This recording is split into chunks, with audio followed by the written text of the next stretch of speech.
Okay, welcome back, guys. Turn the stream. Okay, welcome back, guys. Turn the stream. Okay. What is happening, bro? I'll get there. Welcome back to the stream. I told you I'm gonna come back. I told you, didn't I? Now, hopefully, y'all put your pets inside your house and stuff, and not putting them outside like horrible humans. Yeah, like horrible humans, man. Yeah, you gotta stop doing that shit, bro.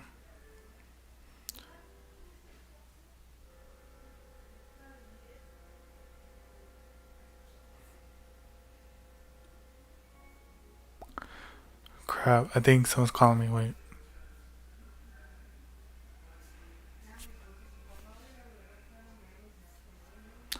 Wait, let me pause the stream real quick.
Okay, I'm back. I just had to change my shirt real quick. I hated the green shirt because I already had it, so why wear it again? Let me tap chat just in case my chat can show up.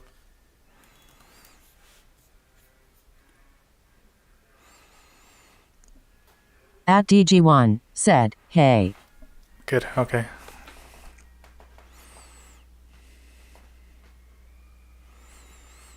Let me call Violet one more time, bro, because he promised me we're gonna go get our Roblox.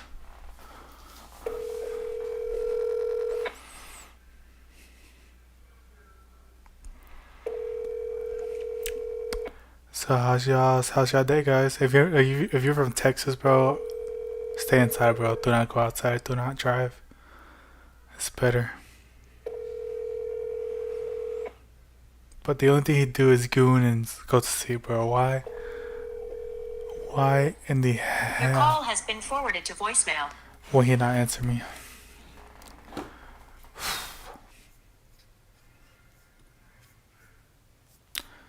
Yeah. Let's finish that video that we were like stopping at.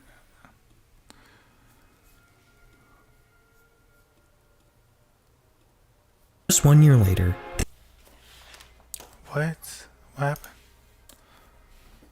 You took it down? Oh, that's not true. Sharing the horrible things others did, but they weren't facilitating those crimes in any way. Still, Ogrish would only face more scrutiny the bigger it got. In 2005, the site would almost be completely blocked in several European countries due to a Tier 1 network ban. Despite this, Ogrish would still continue to grow, but just 1 year later, they would hit a ceiling of sorts. The hardware they're using to run the site had reached its limit and couldn't keep up with the increasing bandwidth demands. And on top of that, the curators finding content for the site weren't able to find videos fast enough to keep their ever-growing user base happy with fresh content. This slow rollout of new stuff to see wasn't much of a problem before, but ever since the advent of a new rival platform called YouTube, it was becoming a growing concern. On YouTube, you didn't have to wait for the site's administrators to find new stuff. Users could put up their own videos, making for an almost endless selection of clips to watch. YouTube might not have been meant for sharing shock videos, but they did find their way there sometimes, and regardless, they were still stealing attention away from Ogrish users, which was becoming more and more of a problem as time went on. These issues would eventually be the end of Ogrish, but the team behind the site would partner with another team in the UK to create a new platform from its ashes. On October 31st, 2006, users who typed ogrish.com into their web browsers were redirected to a new site called LiveLeak. This platform looked much more clean and corporate than Ogrish, appearing not too different from other normal video hosting sites from the same era. The mission wasn't different from before. This was still very much a place to see shocking videos of the horrible things happening around the world, but the difference with LiveLeak was that users could upload their own shock videos to the site, which would sit alongside the curated content shared by the platform's administrators. When Ogrish had transformed into LiveLeak, it was still a pretty niche site on the internet just by nature of being a shock site, which is a This, my first 7-year-old daughter and nephew to hold Bearkeeper. Knows what?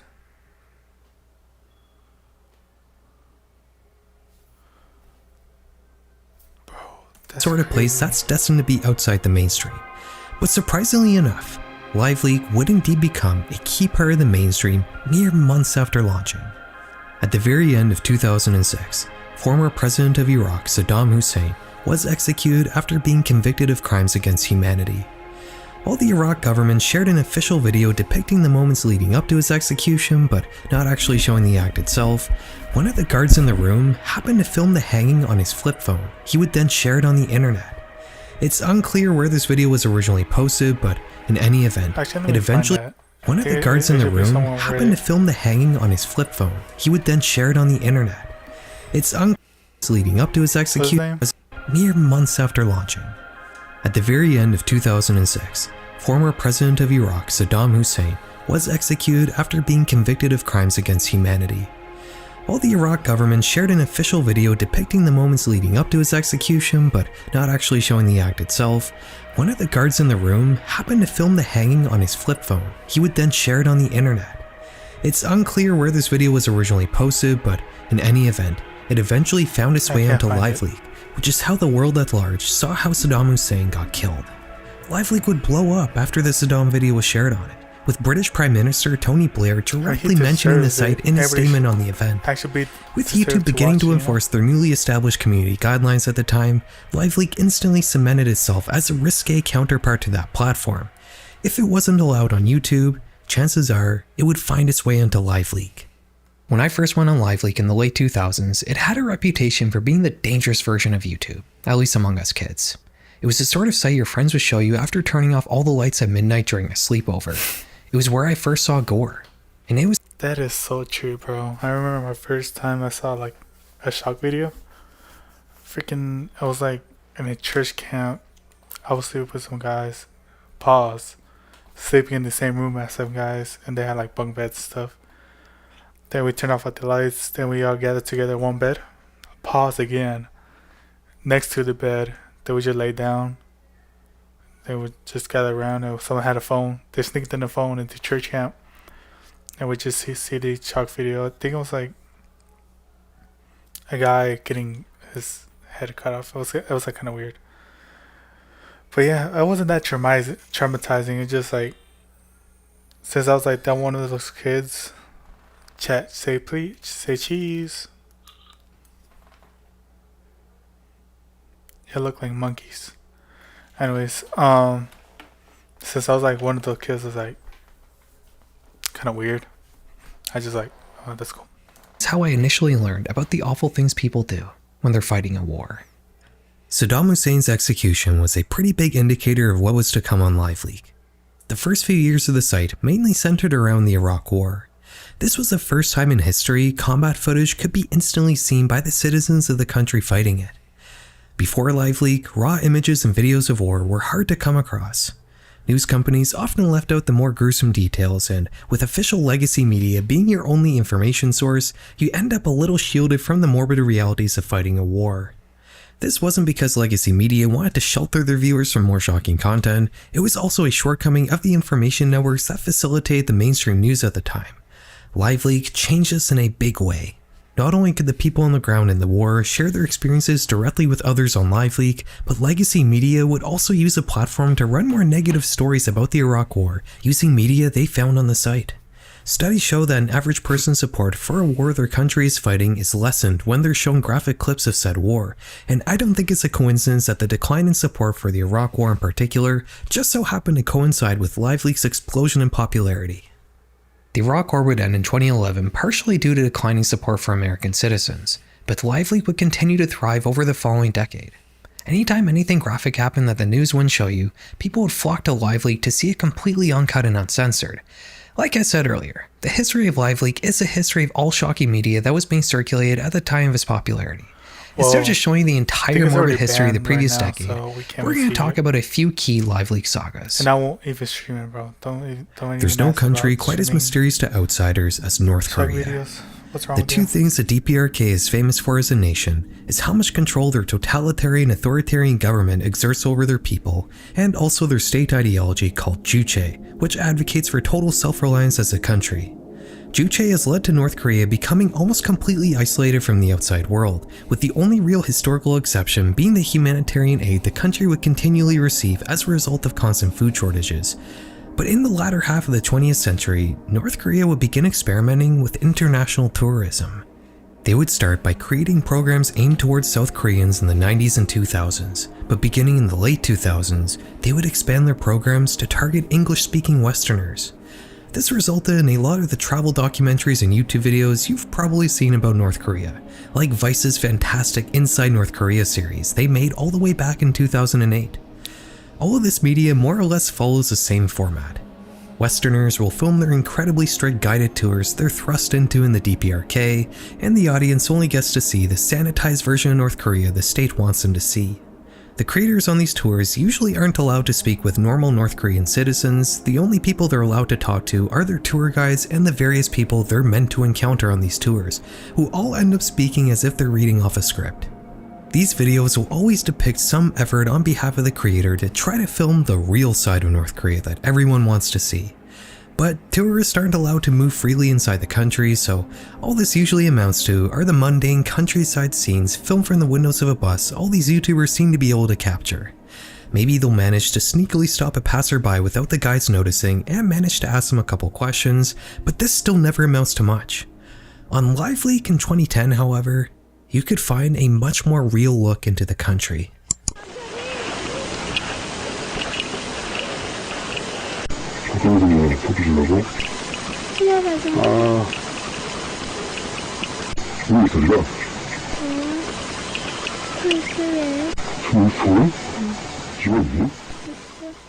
This video, seemingly filmed on a flip phone, depicts an interview with a homeless woman in rural North Korea. She appears incredibly thin and emaciated, giving her the appearance of somebody much younger than her real age of 23 years old. The clip only lasts for 36 seconds, and in that brief span of time, the woman divulges some disturbing details about her life, like the fact that she doesn't have anything to eat and that her parents are both dead. Since LiveLeak hasn't existed for 5 years now, I found this clip on Reddit, with only the infamous LiveLeak watermark in the top left corner to tell me where it originally came from. There are several uploads of this video floating around different subreddits, with each one mentioning that it was filmed by a North Korean journalist, and also that the woman in the video was later found dead in a cornfield. This video is a stark contrast to the sanitized North Korean tourism videos filmed by Westerners from the same time period. Bro, what is wrong with North Korea, bro? I'm so tired of North Korea, bro. Like, deadass, like, Kim Jong-un should die. I can say that shit. Like, what are they gonna do? Come to my house and kill me? But deadass, what the fuck is wrong with North Korea, bro? Bro, instead of going to Colombia or anything, bro, we should go to North Korea. Where do we go? We went to Venezuela, right? I'm not that deep into politics. I just roam around. Because to be honest, if we say something, we protest, nothing changes, bro. So I just... But yeah, bro. And they still doing this to this day. It's crazy too. Renders their efforts to capture the quote-unquote real North Korea completely invalid. this isn't a brief glimpse of some guy in a field filmed from a bus window. This is the real thing. But how did this clip even come to be? This obviously wasn't recorded by a tourist, this was captured by somebody who had real access to the country. The cameraman in this video, while their voice is purposely altered to hide their identity, is speaking Korean. And considering the woman isn't surprised to see him, we can assume he probably is Korean himself. I wanted to get to the bottom of where this video came from. And while normally on this channel that process can be time consuming, this case was actually very easy. Merely Googling North Korean homeless woman brought me to the source of this video. This clip was the result of a project called Rimjin Gang, News from Inside North Korea. Started in 2007 by a group of Japanese and Korean journalists, Rimjin Gang is an undercover journalism operation that works with North Korean operatives to smuggle Not only life leak, like many lives were lost, but many lives were like footage found. taken inside the country. Everything about it. The journalists travel to the Chinese border and make contact with willing citizens from North Korea, who are then given hidden cameras to film their surroundings. The footage then gets smuggled out of the country into China on hidden USB sticks and SD cards, where the Japanese and South Korean journalists who receive it do some editing to protect the identity of their sources and to also add some exposition to explain what's happening.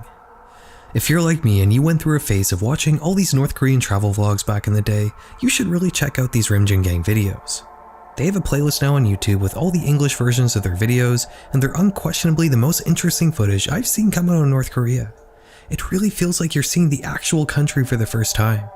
The one thing that really strikes me is that no matter when the footage was filmed, life for these people seems to be more or less the same. If you were to take a video from the 90s and compare it to one taken in the 2010s in basically any other country, you would notice many differences, whether it's the fashion, the home decor, or the technology. But in North Korea, a video taken in 2011 seems to depict mostly the exact same things seen in a video taken in 2011 seems to depict mostly the exact same things seen in a video from 1998. It seems like time just stopped at one point and nothing since then has changed. Filming these videos is a huge risk for these undercover journalists. The DPRK has been known to be extremely heavy-handed when punishing people who try to leak or smuggle anything out of the country, like that American college student who stole a propaganda poster from his hotel and was thrown in prison for a year and a half because of it, ultimately dying after being released to the USA in a vegetative state. Messing with the North Korean government while in the country puts you in extreme danger, and our next live leak video shows what can happen to you if you get caught. Oh, okay. So they're gonna show us the punishment. In this video, which I unfortunately can't show you almost any of due to its graphic nature, we see two interrogations performed by North Korean state police. The first is with a North Korean woman who is supposedly accused of crossing the border and sleeping with a Chinese man. The officer is quite physical, shoving the woman around. The clip is very hard to watch, especially with the mysterious red stain on the back wall. The second interrogation is with a Chinese with the mysterious quite physical, shoving the woman around. The clip is very hard to watch, especially with the mysterious red stain. Is talking about this one or that one? Because I feel like that's red too, but dark red, and that's like red. Blah. Can't speak. Dang. Oh, that's on the crazy. back wall. The second interrogation is with a Chinese man who supposedly ripped a picture of Kim Jong-il, the former head of the DPRK. In this one, the victim is blindfolded and hit several times with a stick. Above him hangs a picture of Kim Jong-il and the leader before him, Kim Il-sung. The officer forces him to bow over and over again to these photos, occasionally hitting him when he's not bowing well enough. This video was originally uploaded to LiveLeak in late 2012, simply titled, "Leak Footage of North Korean Interrogation Room." The description only really summarizes the exposition already offered by the video, and there isn't much more information to be gathered on this page. I didn't even properly bow. I just put my head forward. I didn't bow. But I don't Doing know an image how back you search reveals several articles written about these clips, but again, they only serve to relay the information already contained in the video itself, and there's nothing new to learn here. There's several re-uploads on various sites, but they're all taken right from this LiveLeak page, with the infamous watermark fully intact in each of them. The only information I could find regarding the potential origins of this clip were comments on this fairly popular YouTube re-upload, which garnered more than 200,000 views. Two comments here mention that this video was leaked by North Korean state security agents that defected and sold the footage to a broker. These are just unverified YouTube comments, so you should obviously take that with a grain of salt. Through a bit more research involving a certain website based around an infamous band subreddit, I was able to track down two older uploads for the two clips in these videos, which both date back to 2011. That's where I'm drawing the line with this one though, as these earlier versions both come from websites that I'm not even going to attempt to look into. Trust me, there are places on the internet that aren't worth your curiosity. Based on that, I would say that these videos have likely both been floating around the darker and seedier parts of the internet for who knows how long, and they just eventually found their way into LiveLeak, which allowed them to reach a more general audience. I know I keep saying it, but the contrast between the sanitized version of the North Korea the DPRK wants you to see and the actual North Korea is really something.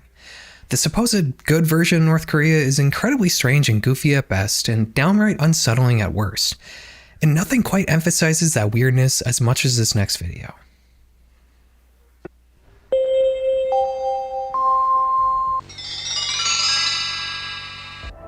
What is that? This is a 2013 propaganda. ¿Qué? Ya lo saqué. I let me pause stream, bro, because my mother wants me to take out the dogs. So please stay patient with me.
shit glitching?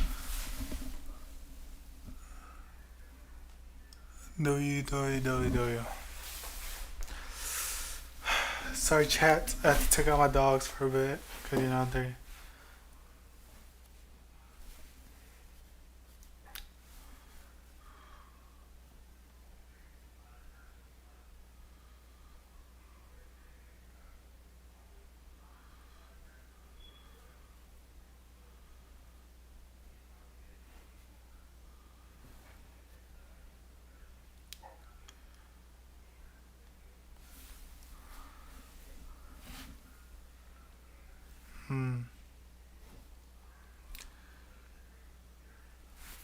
Don't I follow her?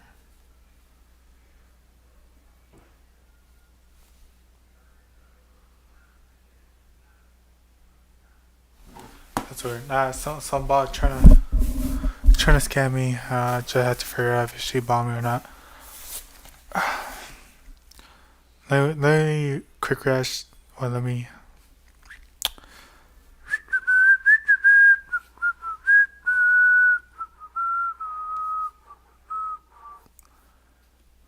Hopefully it shows. Propaganda video made by the DPRK and uploaded to the internet specifically for outsiders to see. I'm not going to show you the whole thing, but to summarize it, it describes a dream that I guess the creator of this video had. They dreamt about flying into space on a North Korean rocket. They see such beautiful scenes outside the window, like the gorgeous hues of space and that perfect green earth, which they take many pictures of. After zooming in a bit, they see an even prettier sight, a fully unified Korean state, under the DPRK banner of course. This scene was so amazing it made the dreamer cry, but there was something dark looming on the horizon. At the corner of his eye, he noticed a dark smoke rising in the USA. After looking harder, it would seem that America is burning to the ground. No matter though, as the USA is the land of authority, which is probably just a mistranslation, but kind of funny how it reads in the context of this video. The clip ends off with the narrator telling the audience that his dream will come true, and it will be beautiful. It's certainly something to see North Korea call another country authoritarian and tyrannical, but what's more interesting about this video is that depiction of the USA. It's out of place. Everything else in this video is really simple computer animation, but then you have this detailed destruction of an American city done in a completely different style. Wait, what? Beautiful. Translation: USA. After looking hard, the dreamer cry, but there was something dark looming on the horizon. At the corner of his eye, he noticed a dark smoke rising in the USA.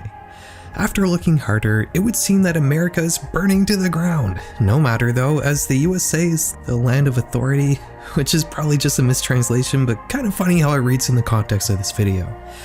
The clip ends off with the narrator telling the audience that his dream will come true, and it will be beautiful.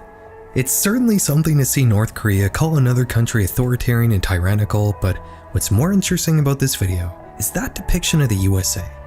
It's out of place. Everything else in this video is really simple computer animation, but then you have this detailed destruction of an American city done in a completely different style. Where did it come from? As several news sites who reported on this state, this official North Korean propaganda video uses a scene from Call of Duty Modern Warfare 3.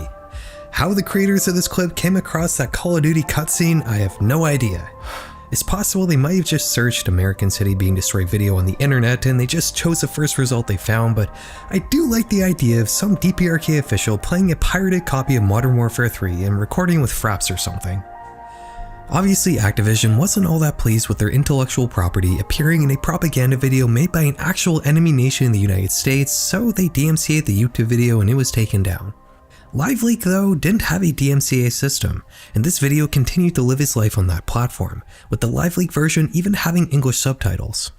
This story really emphasizes the whole mission behind LiveLeak, to have an alternate place to see relevant but risque media that bigger platforms are too strict to host.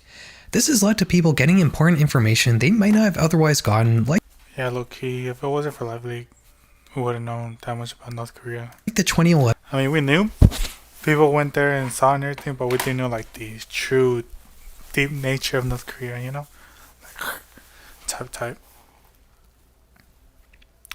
Let's see my chest. Do you? Alfonso's in the stream. Hey, well, not anymore.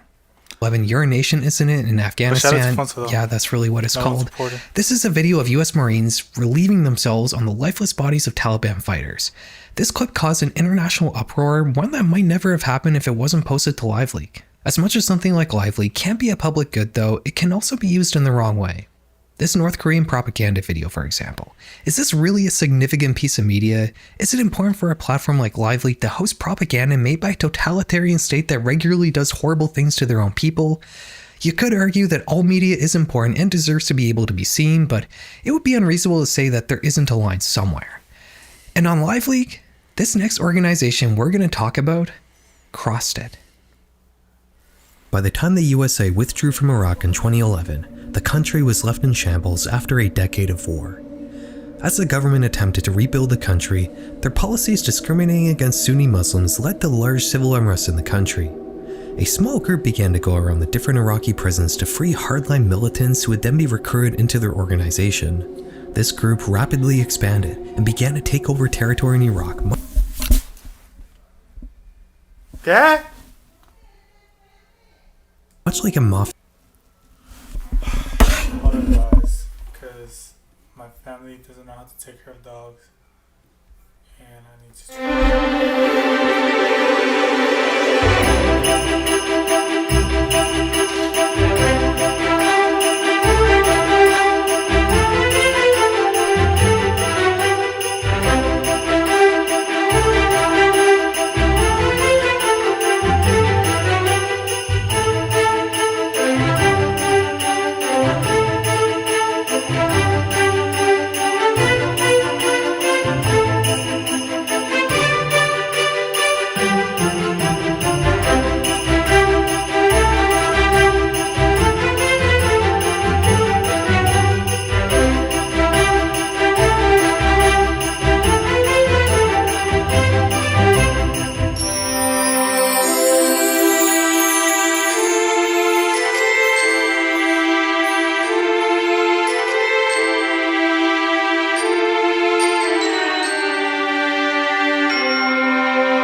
back. Time is money. Bro, it's already starting, bro. I had to pause it real quick. My bad, guys. Extorting the local population for money and resources.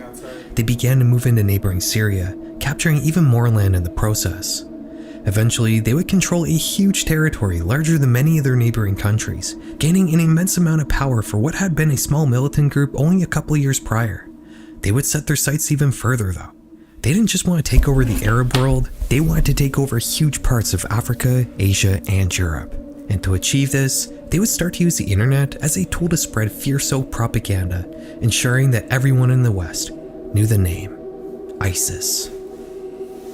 It goes without saying that ISIS was and is a terrorist group. They use fear as a method for gaining power and notoriety. In the past, this was usually done by planning out sensational attacks that would grab the public's attention in a big way, hijacking established communication networks like TV, magazines, and newspapers to advance the group's message. ISIS used to do and still does attacks like this, but in the early 2010s, they found a different and more convenient way to spread fear. Instead of planning out some attack on a city center in some European country which required a ton of logistical planning, ISIS instead found that they could achieve a similar effect on the public by making slick high production value propaganda videos.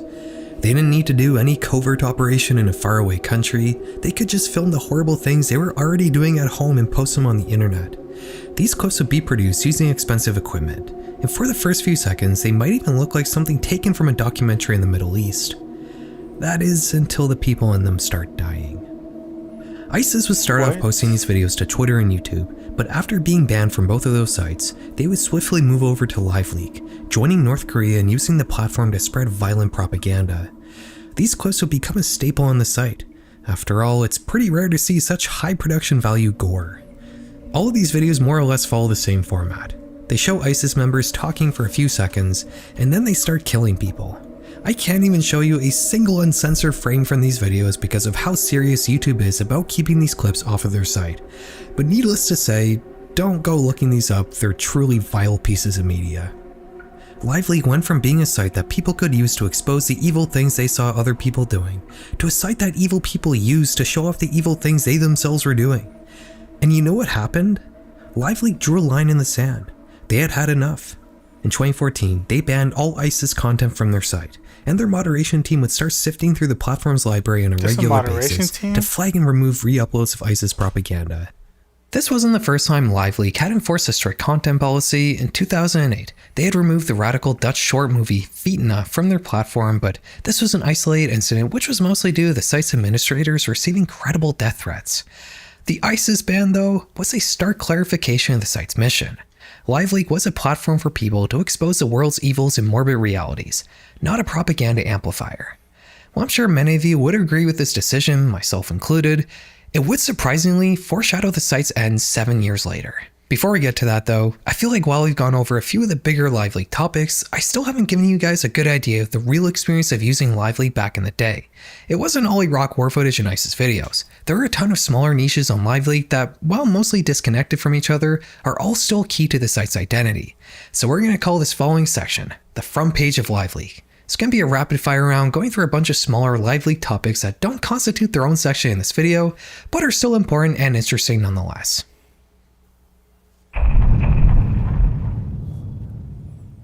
In 1786, Father Flores Alatorre of Rome would dig up the mummified corpse of a young woman. She had been a martyr who had died at an unverified point of time in the past for her Catholic beliefs. He would then send this body over to his brother in Mexico who had opened a school for girls in the city of Guadalajara.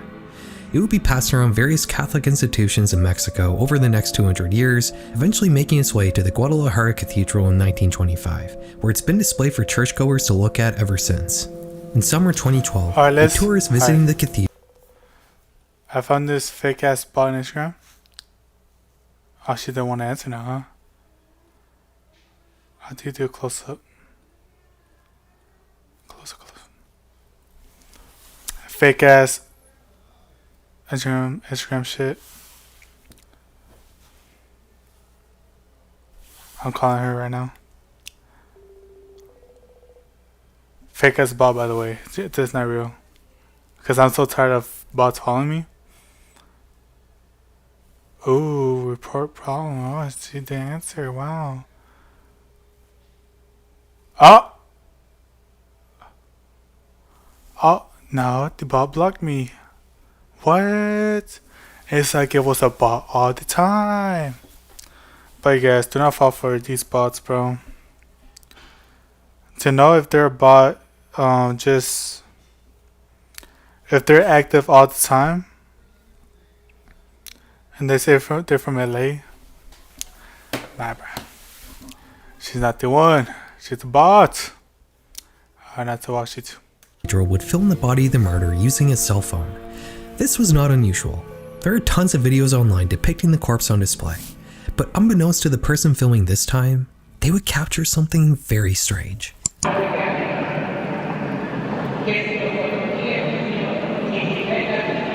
Stuff from like something.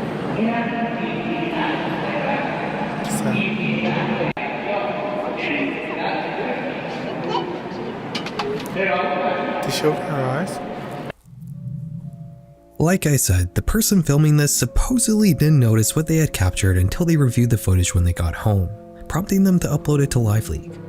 While the original LiveLeak page has been lost with the site's deletion, a 2014 re-upload of the clip has garnered 2.4 million views on YouTube. It's fake. You guys know me, I'm obviously going to assume this is fake, but I must say that this is really well done. I honestly can't spot many signs of editing, except for the fact that maybe the blur that fades in right as the corpse begins opening its eyes may be artificial and put there to cover up some sloppy animation, which I suppose could be the case for all the lost focus that occurs frequently in this video, but what do you guys think? Is this real? It's definitely one of the more believable looking supernatural things that have been caught on camera. This case would be reported on many times throughout the years by mainstream English language news, but there's never been any clarification on the clip's authenticity, and thus it still remains a mystery to this day. You've likely heard of this one, but in 2016, users on many social media platforms, including LiveLeak, would begin posting videos of clowns wielding knives that were supposedly terrorizing various communities in English-speaking countries. These clowns are supposedly attacking people and attempting to lure children for God knows what purposes. People would theorize that there was some dark organized effort behind these clown appearances, but in reality, it was just a bizarre manifestation of a meme, an idea that spreads from person to person through a communication network. In this case, Okay.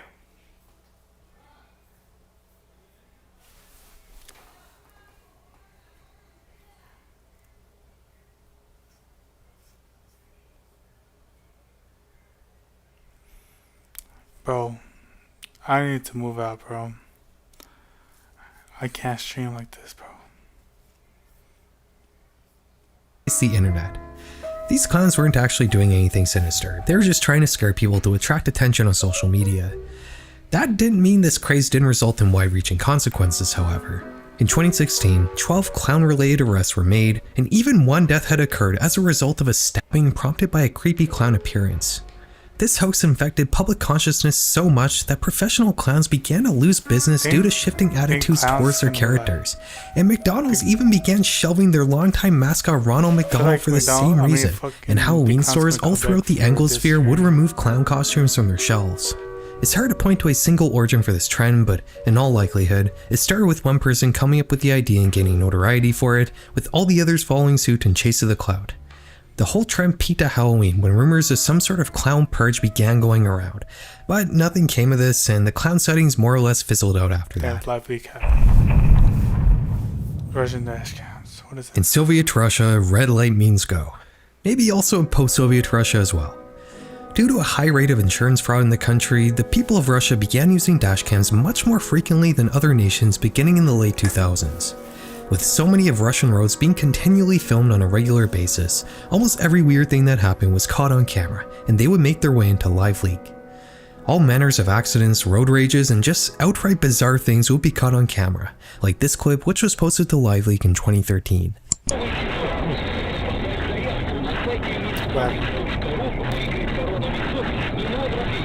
Is that a plane?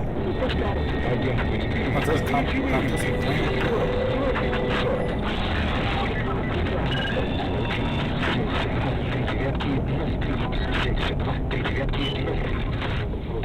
This video, which was filmed in the Siberian city of Chelyabinsk, shows the largest meteor Earth has gotten in more than 100 years, flying through the sky and then burning up in the atmosphere, at one point burning even brighter than the sun. While it might seem like from this clip that not much happened on the ground because of this earthbound foreign object, that wasn't the case. When the meteor ultimately exploded, it released more energy than a nuclear bomb. While the atmosphere absorbed most of the shockwave, it did reach the ground somewhat, causing widespread destruction, leading to 7,200 damaged buildings and almost 1,500 hospitalizations. With dashcams being so popular in Russia, there were actually several instances of this event being caught on camera from the street. As dashcams became more ubiquitous outside Russia, there wouldn't be such a heavy focus on Russian dashcam footage in particular, but for many years in the 2010s, a very large chunk of dashcam footage floating around LiveLeak and other platforms specifically came out of Russia. As the world at large became more and more connected via the internet in the late 2000s and the early 2010s, CCTV footage showing accidents in some of the many factories that exist in China would begin circulating online. While initially these clips are mostly passed around various shock sites, the establishment of LiveLeak in 2006 would offer a place for users to share all the clips they've collected of Chinese factory workers getting hurt in spectacular ways. These videos would mostly be ripped from Chinese social media, and they would depict workers getting caught in machines, often getting crushed, knocked around, or sometimes literally being torn apart. Factories would eventually start making animated versions of some of these clips to use as training material for new hires. While in the 2010s, Chinese workplace accidents may have been one of the largest niches on LiveLeak, the CCP would begin to enforce stricter content policies on Chinese social media, leading to a vast reduction in new clips finding their way online, which leaves this weird genre of media as a relic from a bygone era. Just like LiveLeak itself. In 2019, the infamous Christchurch shooting occurred in New Zealand. It had been the first massacre of its kind to be live streamed, and as such, re-uploads of the chilling video would make its way onto just about every platform, including LiveLeak. Considering the shooter specifically chose to livestream his horrible act to increase the amount of notoriety he would gain from the crime, nation-states around the world began to take action to pressure the social media platforms of the time to remove the footage. YouTube would have immense trouble trying to keep the video off of their site, with 10 re-uploads being made every time one was taken down.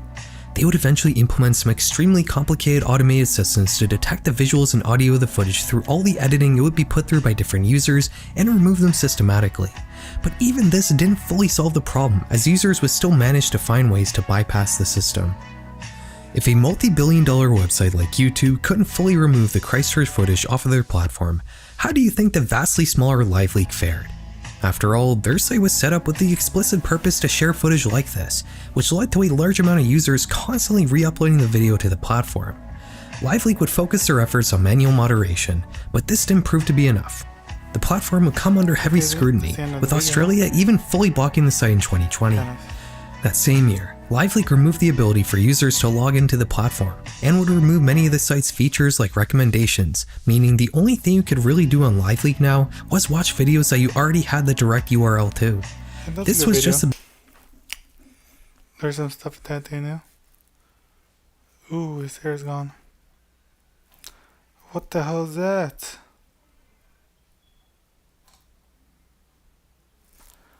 What? Oh, okay, I know this one. Some guy in a hotel was mad and shot out somebody, which is crazy,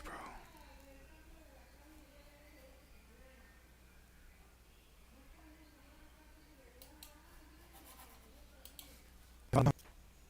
And I think my YouTube glitched.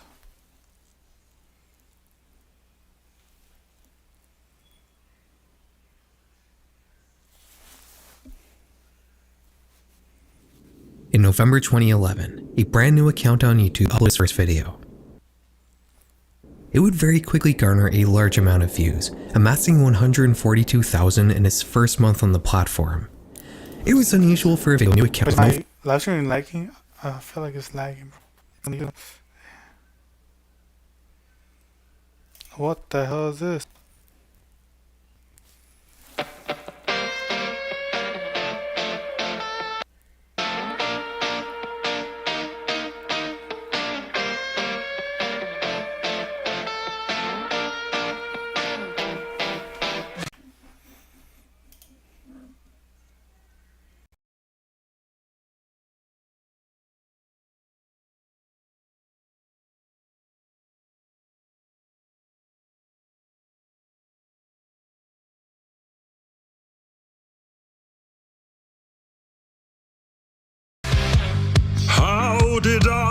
fall in love That's my shit, Laggy. with you. I'm confused. I'm not sure how it happened. I'll never know, never know. The way that you look, it's like a book. Never know. You look like a book.